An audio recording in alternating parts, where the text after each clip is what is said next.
Game over. That is what a narcissist thinks the moment they realize you have figured them out. The illusion is cracking, their control is slipping, and they know it's only a matter of time before you break free. But don't think for a second that they will just let you walk away. No. This is when they unleash their 7 most insidious tricks designed to reel you back in, distort your reality, and make you question everything you thought you knew.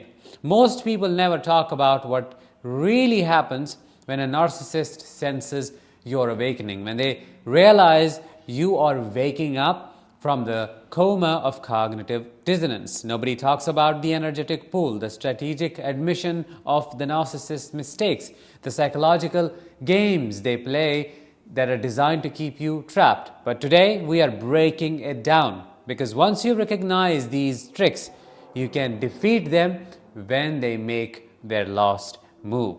Hi, I am Danish, a narcissistic abuse recovery professional. Welcome to my channel. A quick announcement before we get started with number 1. I am doing a live event on how to raise your children properly when dealing with a narcissist. In this event, I will help you understand in depth how to become the parent who reverses the damage caused by the narcissist, and how to help your children grow into healthy adults in 5 practical steps. The booking is open at an early bird price of $27 for the first 50 participants, out of which 29 seats are left. Click the I button above or the link in the description of this episode for more details. Click the I button above or the link in the description of this episode for more details. Trick number 1. They will energetically stalk you until you give in. Let's say you have started to emotionally distance yourself from the narcissist because you are tired of giving them chances. You talk less to them, probably you have left, and you are uninvolved.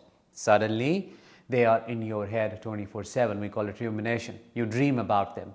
You feel an urge to check their social media. You randomly think about them even when you do not want to.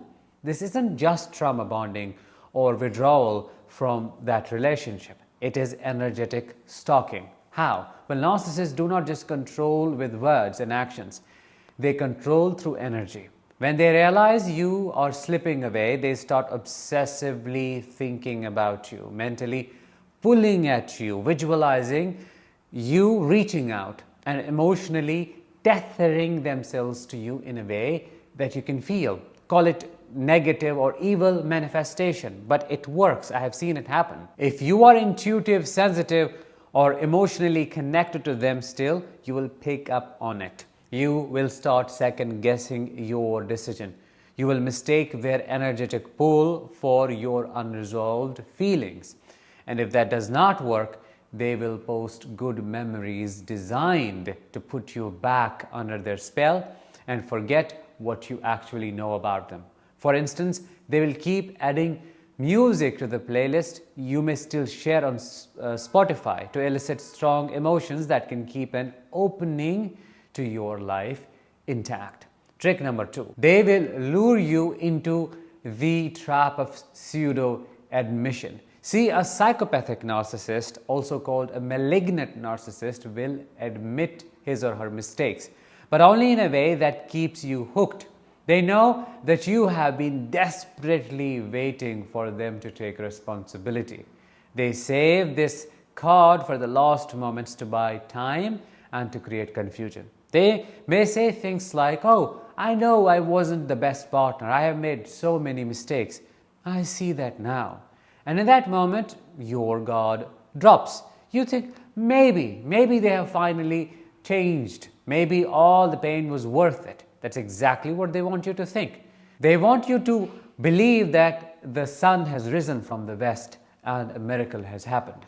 They will give you false hope and make you go against your intuition, your decision to leave them. Because right after they admit just enough to sound self-aware, they slip in the twist. "But I only acted that way because I was hurt. Oh, I was traumatized. If only you had been more patient, things could have been totally different. I loved you so much. I did not know how else to handle the situation. I don't know how to better deal with this experience than just to be honest. They could say all of this with a puppy face and a remorseful look. Now, instead of holding them accountable, you are comforting them. Instead of walking away, you are giving them another chance, unwillingly so. This isn't an apology, though. It is a carefully crafted trap designed to make you believe change is possible when it is not. Trick number 3. They keep you an inch from. That narcissist does not want you to completely break down, because a broken person can walk away and will walk away eventually. They want you to just be weak enough to stay under their control. That is when you are at your lowest. They throw you just enough kindness, breadcrumbs to keep you hooked.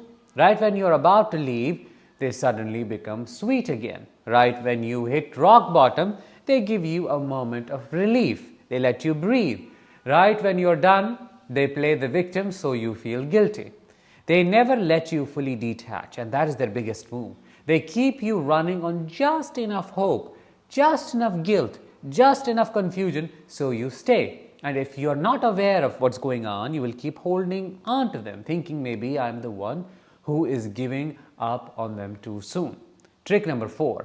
They'll turn your life into a game of competition. The moment a narcissist senses you are slipping away, they flip the script. Suddenly, it is not about you wanting them, it's about you proving you deserve them. They create triangles, introducing someone else, whether it is a new friend, a co-worker, an ex, who is suddenly just talking to them again. They make you compete for their attention, but this game is played subtly. They compare you with others. They hint that someone else appreciates them more. And before you know it, you're caught in the game, trying to win them back, trying to be better, trying to prove you are the one they should love more. And that's exactly what they want. Because as long as you're busy competing, you're not questioning them. You need to understand this game. As long as you're trying to win, you are not walking away. You're stuck trying to prove yourself, trying to show them that you are worthy enough of their approval, of their attention and validation. And that is what you must stop doing if you want to save yourself from the torture that you do not deserve to go through. Trick number 5. They weaponize other people against you. When a narcissist knows you are onto them, they do not fight alone. They recruit. You know it very well how they turn friends, family, even your own support system against you. Suddenly, you are hearing things like from the people you know, maybe you are overreacting. Oh, they are really sorry. Why can't you move on? Why can't you give them a chance? I think you're being too harsh on them. Why? Because the narcissist has already painted a different story behind your back, as they know how to rewrite the story. They have played the victim. They have made sure you look like the problem. And if you are not strong enough in your own truth, what do? You start doubting yourself. That's what they want. Suddenly, you are defending yourself instead of exposing them. Suddenly, you are explaining your pain instead of being believed.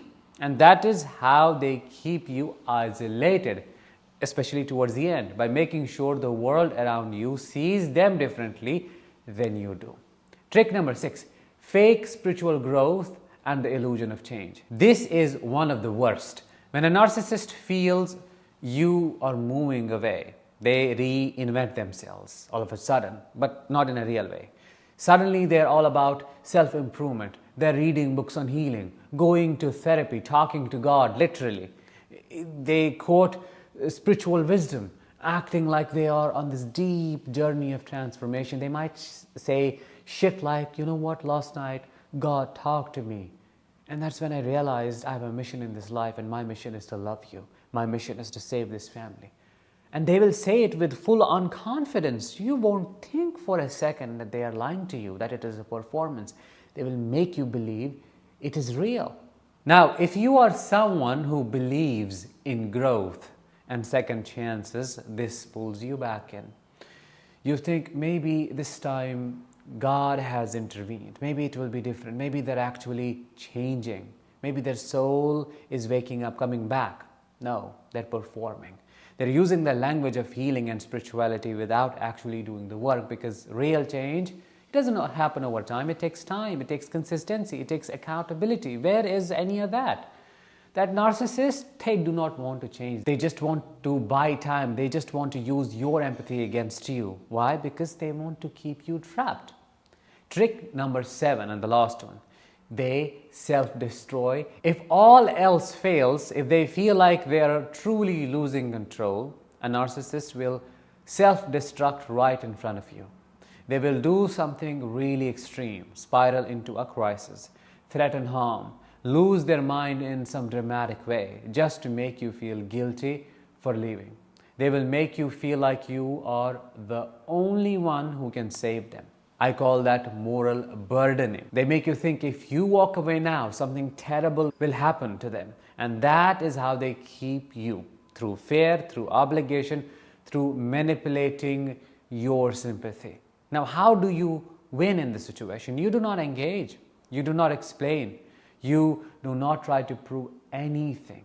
You see through every trick and you hold your ground, because once you recognize the game, you do not play it anymore. And that is when you truly win. Which one of these have you personally experienced with the narcissist who hurt you so much? Drop your answers in the comments below. I will talk to you in the next one. Until then, as always, let the healing begin and continue.